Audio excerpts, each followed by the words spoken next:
பேரு குழு குழு சாரி. அப்ப இந்த சாரி பேரு 1495 தான் வேலவன் ஸ்டோர்ஸ்ல. வேலவன் ஸ்டோர்ஸ், உஸ்மான் ரோட், டி நகர், சென்னை மற்றும் தூத்துக்குடி. பெரிய லாயரை வச்சு வாதாடி இவங்கனாலதான் எல்லா ஆறுகளுமே வறண்டு போன மாதிரி ஒரு தனியா பிக்சர் பண்ணி சுப்ரீம் கோர்ட்ல கொடுக்கறதுனால சுப்ரீம் கோர்ட்டுகளும் அதை நம்பி ஒரு தவறான உத்தரவுகள் பிறப்பித்திருக்கிறார்கள். எனவே தமிழ்நாடு அரசு மீண்டும் மறுசீராய்மை 2 தடவை போடலாம், 3 தடவை போடலாம், 4 தடவை போடலாம். எனவே தமிழ்நாடு அரசு ஒரு தனியா ஒரு ஸ்பெஷல் உத்தரவையும் போட முடியும். தற்காலிகமாக அந்த மக்களுடைய வாழ்வாதாரங்களுக்கு மாற்று ஏற்பாடு செய்கின்ற வரையிலும் எங்களால் மாஞ்சோலையிலிருந்து அந்த மக்களை வெளியேற்ற முடியாது, அதே போல மேகமலையிலிருந்தும் வெளியேற்ற முடியாது என்று ஒரு பிரமாணத்தை உச்சநீதிமன்ற தாக்கல் பண்ணிட்டு அந்த மக்களை இப்பொழுது காவல்துறை வைத்தோ அல்லது துணை ராணுவத்தை வைத்தோ வெளியேற்றக்கூடிய எந்த செயலும் ஈடுபடக்கூடாது என வலியுறுத்தி வருகிற 29ஆம் தேதி என்று திருநெல்வேலியில மாஞ்சோலை தேயிலை தோட்ட தொழிலாளர்களுக்கும் மேகமலைக்கு 2க்கும் சேர்த்து திருநெல்வேலியில இதே கூட்டமைப்புடைய அனைத்து தலைவர்களும் இப்பொழுது வேல்முருகன் இருக்கிறார், தனியரசு அவர்கள் இருக்கிறார்கள், அதே போல திருமாவளவன் இருக்கிறார்கள், ஜெகன்மூர்த்தி, பாபுஜி உள்ளிட்ட பல்வேறு தலைவர்கள் இருக்கிறார்கள். எல்லோருமே கலந்து கொள்ளக்கூடிய ஆர்ப்பாட்டம் இப்பொழுது ஆகஸ்ட் மாதம் 29ஆம் தேதி என்று காலை 11 மணி அளவில் திருநெல்வேலியில் இந்த ஆர்ப்பாட்டம் நடைபெறும்.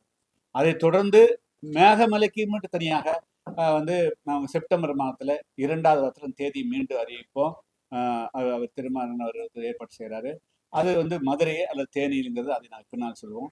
எனவே நாங்கள் தொடர்ச்சியாக இந்த மலைய பகுதியில் வாழக்கூடிய மக்களுக்கு 2006 வன உரிமை சட்டத்தின்படி அவர்கள் பழங்குடி மக்களாக இல்லாவிட்டாலும் கூட ஒரு 3 தலைமுறை 4 தலைமுறைக்கு மேலாக மலைய பகுதியில் வாழ்ந்து கொண்டிருந்தால் அவர்களுக்கு அங்கேயே அவங்க இடம் அளிக்கணும், எந்த துன்புறுத்தக்கூடாது என்பது ஏற்கனவே ஒரு சட்டம் 2006 வன உரிமை சட்டம் நாடாளுமன்றத்தில் நிறைவேற்றப்பட்டிருக்கு. அதன்படி இந்த அரசு நடந்தாலே போதும்.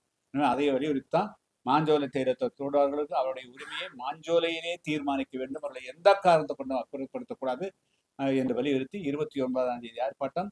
செப்டம்பர் 2வது வாரத்துல மக்களுடைய பிரச்சனைக்காக மதுரை அல்லது தேனியில அதே கோரிக்கை வலியுறுத்தி போராட்டம் நடைபெற இருக்கிறது.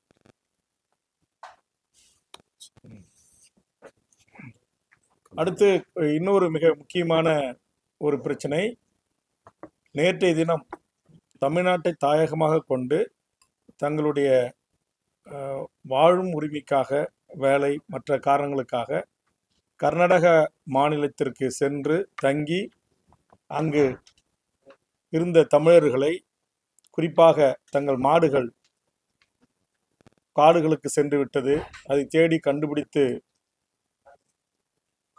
அதனுடைய தாயக இடமான அவர்கள் வாழ்கின்ற அந்த இடத்துக்கு கொண்டு வர வேண்டும் என்ற நோக்கத்தோடு 4 தமிழ்நாட்டு இளைஞர்கள் கர்நாடக வனப்பகுதிக்கு சென்றவர்களை கர்நாடக வனத்துறை அநியாயமாக, அக்கிரமமாக அவர்கள் மான் வேட்டையாட வந்தார்கள் என்று அவாண்டமான பழி சுமர்த்தி அவர்களை அருகில் அழைத்து விசாரிக்காமலேயே தமிழர்கள் என்று தெரிந்த உடனேயே அந்த தமிழில் பேசியது தமிழர் அதை புரிந்து கொண்டு அந்த இன வெறியோடு கர்நாடக வனத்துறை சுட்டு படுகொலை செய்திருக்கிறது. அந்தோணிசாமி, குமார், பீட்டர் என்ற 3 தமிழ்நாட்டை சார்ந்தவர்கள், 3 பேருக்கும் திருமணமாகி குழந்தைகள் இருக்கிறது. இன்றைக்கு அவர்கள் மிகப்பெரிய மன உளைச்சலுக்கு ஆளாகி, பாதிப்புக்குள்ளாகி, கர்நாடகத்தில் வாழ்கின்ற பகுதியினுடைய தமிழர்கள் ஆயிரக்கணக்கிலே திரண்டு போராடி இது திட்டமிட்ட படுகொலை என்று, இதற்கு நீதி விசாரணை வேண்டும், குடும்பத்திற்கு போராட்டக் குழுவின் சார்பாக 2 கோடி ரூபாய் ஒருவருக்கு நிவாரணம் வழங்க வேண்டும் என்று கோரிக்கை வைத்து போராடி இருக்கிறார்கள். போராடியவர்களை கர்நாடக காவல்துறை காட்டு மிராண்டித்தனமாக தாக்கி அதில் 5 கைது செய்து தற்போது காவல் நிலைய சித்திரவதைக்கு உள்ளாக்கப்பட்டிருக்கிறார்கள். இதை மிக வன்மையாக இந்த அனைத்து கட்சிகளின் கூட்டமைப்பின் சார்பாக நாங்கள் கண்டிக்கிறோம். கடந்த ஆண்டு இதுபோன்று கர்நாடக எல்லையில் மீன் பிடிக்க வந்தார்கள் என்று மேட்டூர் அருகே சேர்ந்த ஒரு மீனவர் குடியில் பிறந்த ஒருவரை அநியாயமாக இதுபோன்று அவரும் எல்லை தாண்டி வந்தார் என்று சுட்டு படுகொலை செய்தார்கள்.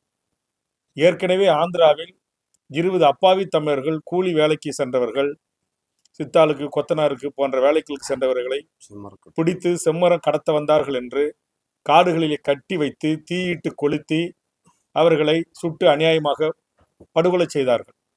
இது இல்லாமல் நூற்றுக்கணக்கான உயிர்கள் ஆந்திரா காவல்துறை விசாரணையில் கொல்லப்பட்டிருக்கிறது. இன்னமும் நூற்றுக்கணக்கானவர்கள் தமிழர்கள் விசாரணையின்றி ஆந்திர சிறையில் இருக்கிறார்கள்.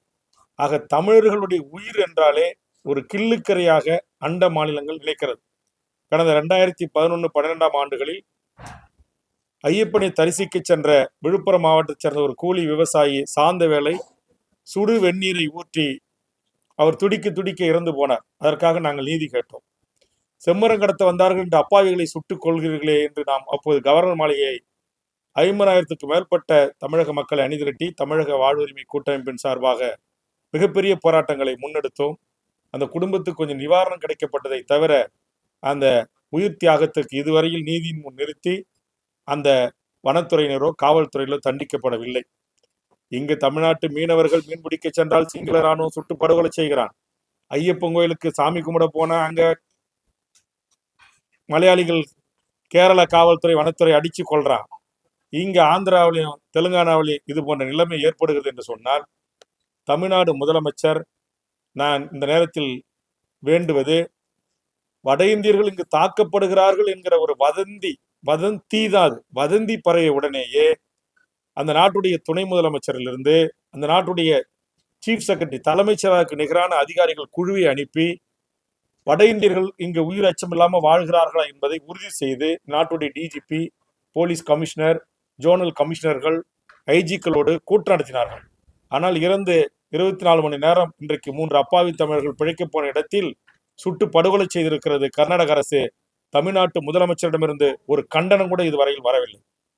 உடனடியாக ஒரு கூடுதல் தலைமைச் செயலாளர், ஒரு கூடுதல் காவல்துறை இயக்குனர் தலைமையில் ஒரு குழுவை அனுப்பி உடனடியாக கர்நாடக முதலமைச்சரிடம் இந்த குழு சந்தித்து பேச்சுவார்த்தை நடத்தி இந்த 3 கொலைகளுக்கும் உடனடியாக கொலை செய்த வனத்துறையின் மீது 302 கொலை வழக்கு பதிவு செய்து அவர்கள் நீதியின் முன் நிறுத்த முதலமைச்சர் அழுத்தமான வேண்டுகோளை முன்வைக்க வேண்டும்.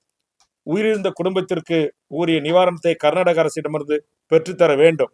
இல்லை என்றால் இதில் ஒத்த கருத்துள்ள இந்த அனைத்து கட்சிகள் கூட்டமைப்பு மற்றும் தமிழர் வாழ்வுரிமை கூட்டமைப்பில் இருக்கிற ஒத்த இயக்கங்கள், சமூக மாற்றத்திற்காக களத்தில் இருந்து போராடுகிற இயக்கங்களை அணிதிரட்டி இந்த படுகொலைக்கு காரணமாக இருந்த கர்நாடக வனத்துறையைச் சேர்ந்த எவர் தமிழ்நாட்டின் எல்லைக்குள் வந்தாலும் அவர்களை தமிழக சூடு, சொரண, மானம், தன்மானம், மொழி உணர்வு, இன உணர்வு பற்றுள்ள தமிழர்கள் ஒன்று கூடி அதற்கான மிகப்பெரிய ஒரு போராட்டத்தை எடுப்போம் என்பதை கர்நாடக அரசுக்கு எச்சரிக்கையாக பதிவு செய்கிறோம்.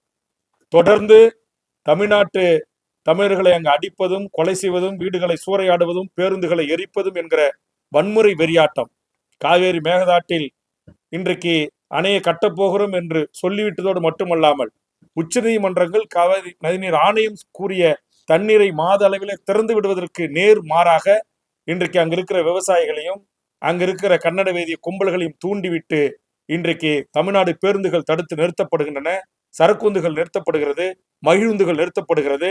தமிழர்கள் உயிரச்சத்திலேயே அண்டை மாநிலம் கர்நாடகத்துக்கு சென்று வரக்கூடிய அவலத்துக்கு தமிழர்கள் தள்ளப்பட்டிருக்கிறோம்.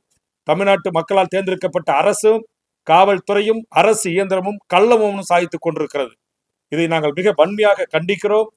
ஆதலால் கர்நாடக அரசுக்கு எச்சரிக்கையாக நாங்கள் சொல்ல விரும்புவது, உங்கள் அரசு பேருந்துகள் எங்கள் மண்ணுக்கு வந்து போகின்றன, உங்கள் அரசு அதிகாரிகள் வாகனங்கள் எங்கள் மண்ணுக்கு வந்து போகிறது, உங்கள் அரசியல்வாதிகள் அதிகாரிகள் விமானத்தின் மூலமாக மகிழ்வதின் மூலமாக எங்கள் மாநிலத்திற்கும் எங்கள் எல்லைக்கு வந்து போகிறீர்கள்.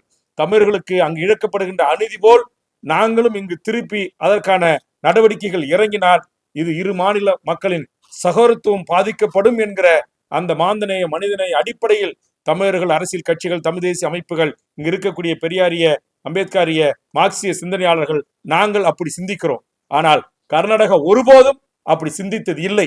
அங்கிருக்கிற கன்னட வெறி கும்பல்களை தூண்டிவிட்டு அதற்கு பின்னால் அரசு பதுங்கி கொள்கிற இந்த மோசமான நடவடிக்கை முற்றுப்புள்ளி வைக்க வேண்டும். அதற்கு உரிய நடவடிக்கைகளை தமிழ்நாடு முதலமைச்சர் போர்க்கால அடிப்படையில் எடுக்க வேண்டும் என்று இந்த நேரத்தில் நான் வலியுறுத்தி கேட்டுக்கொள்கிறேன். இதை செய்ய அவர்கள் தவறினால் நிச்சயம் வேறு விதமான விளைவுகளை கர்நாடக அரசு இயந்திரம் தமிழ்நாட்டில் சந்திக்கும் என்பது எச்சரிக்கையாகவே நான் பதிவு செய்ய. முழுக்க முழுக்க உண்மைக்கு மாறான குற்றச்சாட்டு. அவருடைய தாய், அவருடைய மனைவி, அவருடைய உறவுகள், அங்க இருக்கிற சட்டப்பேரவை தொகுதியினுடைய உறுப்பினர் விடிய காலம்பர வரையில் அதற்கான போராட்ட களத்தில் இருக்கார். இவர்கள் எல்லாம் இது முழுக்க முழுக்க திட்டமிட்டு ஜோடிக்கப்பட்ட உண்மைக்கு மாறான பொய்யான செய்தி என்பதை ஆயிரக்கணக்கான மக்கள் கூடி அங்கு தெரிவித்திருக்கிறார்கள்.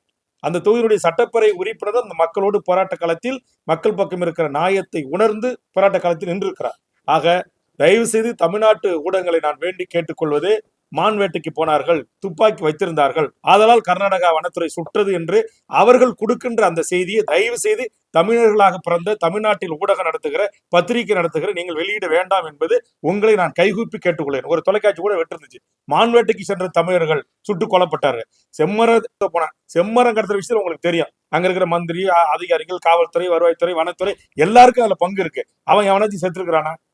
அப்ப இது முழுக்க முழுக்க இப்பயே மான்வேட்டைக்கு போற பணக்காரர்கள், எம்எல்ஏ, எம்பி, மந்திரி பல பேர் மான்வேட்டைக்கு போயிட்டு தான் இருக்காங்க. அவர்கள் என்றைக்காவது சுட்டு படுகொலை செய்யப்பட்டிருக்காங்களா? அப்பாவிகள். அதுவும் தமிழர்கள் என்றால் அவ்வளவு தமிழர்களுடைய உயிர் அவ்வளவு இலக்காரமானதா?